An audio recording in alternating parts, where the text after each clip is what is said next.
Hey everyone, welcome back to the channel. Today I'm super excited to show you a brand new Sonic Forces mod that works on both Android and iOS devices.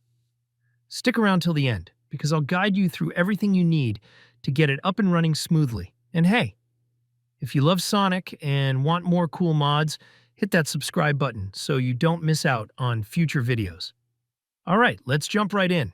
Once you open the modded Sonic Forces, you'll see a gear icon. Tap that, and the mod menu pops up instantly. The best part? You get unlimited red star rings and gold rings. Yes, endless amounts to power up your gameplay without any hassle.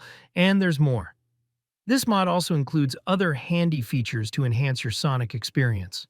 No glitches, no crashes, just pure fun. Now, if you're wondering how to get this mod, it's pretty straightforward. Open any browser on your phone. On iOS, I'm using Safari, and head over to appheaven.top. Once you're there, you can either search for Sonic Forces mod or scroll through the site until you find it. Tap on the mod, follow the simple steps to install, and you're good to go. If you run into any issues, the site has clear instructions to help you out. Also, check the comment below this video, where I share a little extra tip on how to quickly locate the Sonic Forces mod on the site. If this mod works well for you, please drop a comment. I'd love to hear your thoughts. Thanks so much for watching. Don't forget to subscribe for more awesome content. Catch you in the next one.